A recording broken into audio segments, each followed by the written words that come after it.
نستغفره ونؤمن به ونتوكل عليه ونعوذ بالله من شرور أنفسنا ومن سيئات أعمالنا من يهده الله فلا مضل له ومن يضلله فلا هادي له ونشهد أن لا إله إلا الله وحده لا شريك له ونشهد أن سيدنا ونبينا وشفينا وحبيبنا ومولانا محمدا عبده ورسوله صلى الله تعالى عليه وعلى آله وأصحابه وسلم تسليما كثيرا كثيرا أما بعد فأعوذ بالله من الشيطان الرجيم بسم الله الرحمن الرحيم وإذ يرفع إبراهيم القواعد من البيت وإسماعيل ربنا تقبل منا إنك أنت السميع العليم صدق اللہ العظیم۔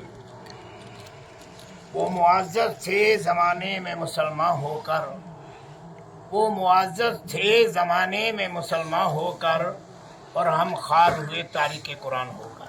بے شک یہ کراٹ کا علاقہ ہے اروجان کے اوپر میں، اور یہ وہ بستی ہے ضلع راجوری کی جس میں ہمیشہ علماء کا مرکز رہا ہے، علماء کی آمد رفت رہی ہے، بزرگان دین کی آمد رفت رہی ہے۔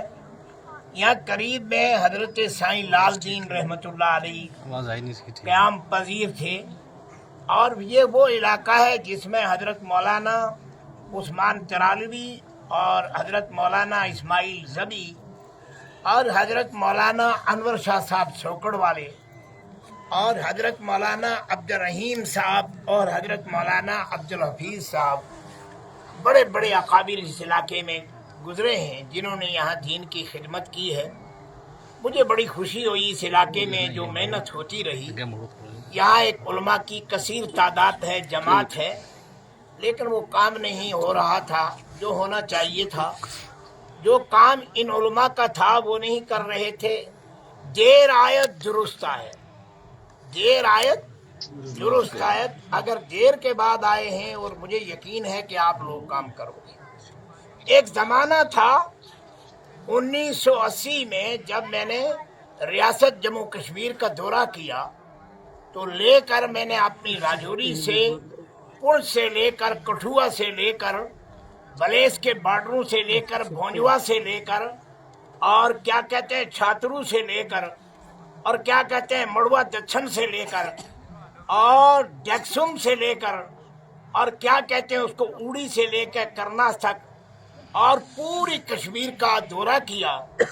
الحمدللہ میں ریاست کے کم و بیش 500 سے زائد مدرسوں کے اندر، مکاتب کے اندر میں گیا ہوں، اور مدارس قائم ہوئے، لیکن اپنی راجوری میں مدارس قائم نہیں ہو۔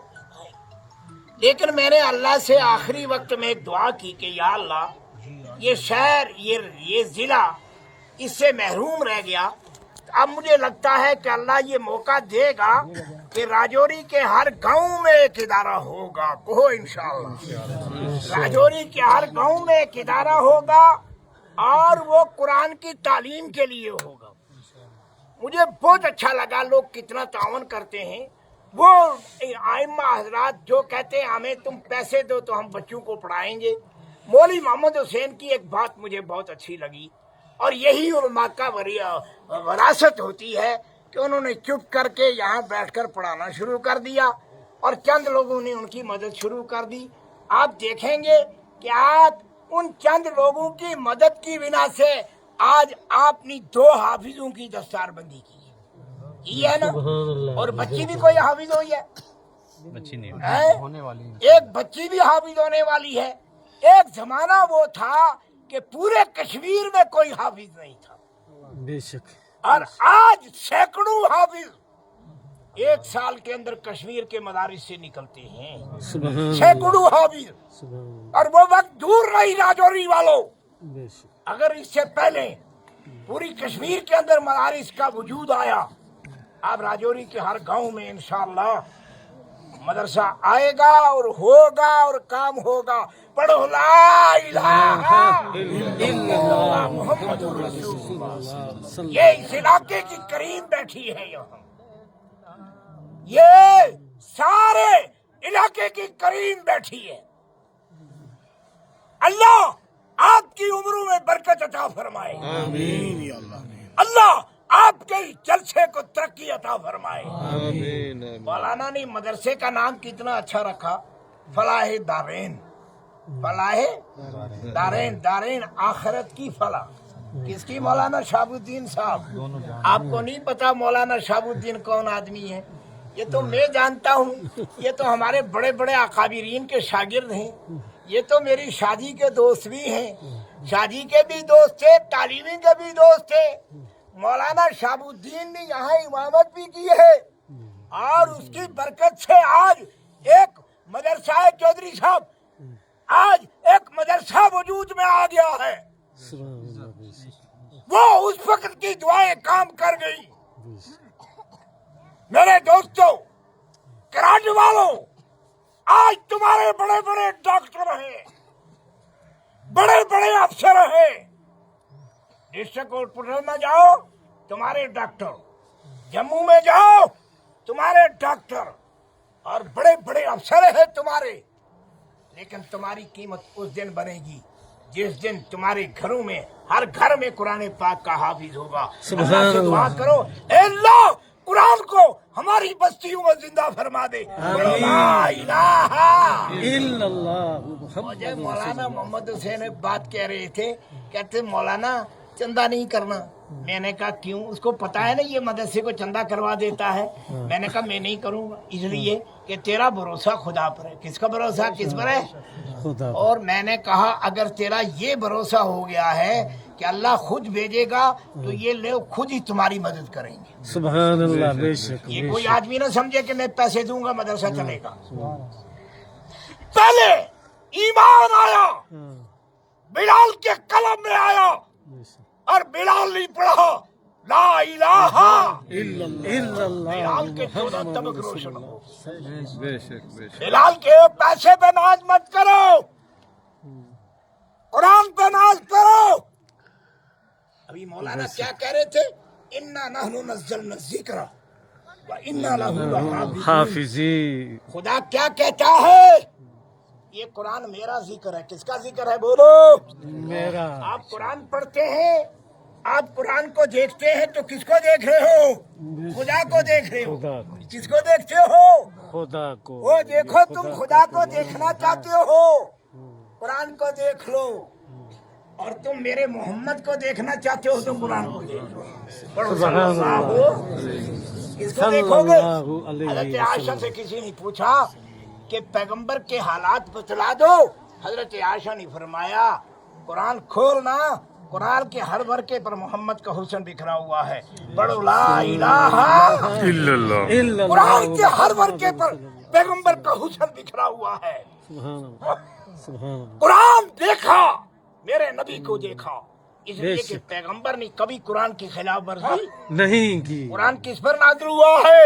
کل میں کسی ایک بڑے اجتماع سے خطاب کر رہا تھا, اور یہ مولانا اکرم صاحب موجود تھے, علاقے کے بڑے بڑے لوگ تھے. میں نے ان سے ایک بات کہی ہے کل. میں نے کہا ہے قرآن جس بستی میں آ جاتا ہے اللہ تعالیٰ اس بستی کو بلند کر دیتا ہے. سبحان اللہ. بے شک. مدینے میں قرآن اترا تو کیا کہتے ہیں؟ یہ آیت مدنی.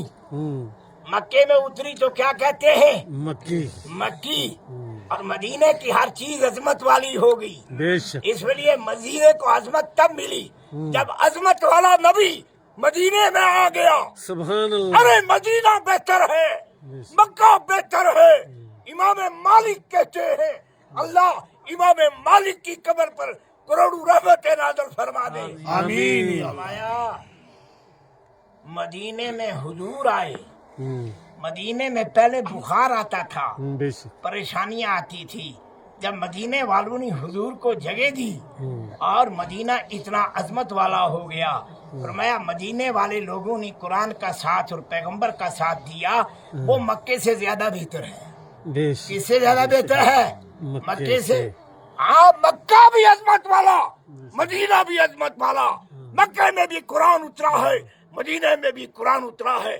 اور اگر کیا کہتے ہیں اس کو, ٹانڈ کوٹ اور کنگڑ والی گلی اور کراٹ کی گلی میں قرآن کی تعلیم ہوگی, اور کراٹ والوں اور چودھری ناڑ والوں اور لیروں والوں او مرگا والو، او حجان والو، خدا کی قسم اللہ کے عرش پر تمہارا تذکرہ ہوگا. پڑھو لا الہ الا اللہ. اللہ تعالیٰ مولانا محمد حسین کی عمر میں برکت عطا فرمائے. میں تمام علماء سے کہتا ہوں اپنی زمینوں میں مدرسہ کھولو، بے شک بے شک بے شک. اور ملکیت زمینوں میں مدرسہ کھولو. اس میں کھولو، اپنی زمینوں میں کھولو اور ملکیت سے اور مدرسہ کھولو اپنی زمینوں کے اندر اور خود کام کرو. جب کرو گے انشاءاللہ کام بڑھے گا. کہو اللہ ترقی عطا فرمائے. آمین. یہ مدرسہ ہے آپ کا، اس کی دیکھ بھال آپ کریں گے. کرو گے انشاءاللہ. بچوں کو بھیجو. دیکھو شیطان بھی آئے گا، وہ بھی کوشش کرے گا. جس کے پیٹ میں درد ہوتا ہے نا وہ خود پتہ چل جاتا ہے اس آدمی کے پیٹ میں درد ہے. بے شک. اور جس کا معدہ بیمار ہوتا ہے، بیمار آدمی ہمیشہ تڑپتا ہے، اتنا پریشان ہوتا ہے جس کا کوئی انتہا نہیں ہوتا. اس لیے میری گزارش ہے آپ سے کہ اس مدرسے کی مدد کرو گے انشاءاللہ. یہ 2 بچے حافظ ہوئے ہیں ماشاءاللہ. مولانا محمد حسین آپ بیٹھ کے پڑھاؤ، اللہ آپ کی مدد کرے گا. آمین. پیسہ بھی آئے گا، سب کچھ آئے گا. جو پیسے کے پیچھے بھاگتے ہیں وہ کبھی دین کا خدمت نہیں کر سکتے. بے شک. جو اللہ کے بھروسے پر کام کرتے ہیں اللہ ان کی مدد فرماتا ہے. اللہ میری اور آپ کی اور ساری امت کی مغفرت فرمائے. آخری دم پہ ہو جواب لا الہ الا اللہ محمد رسول اللہ.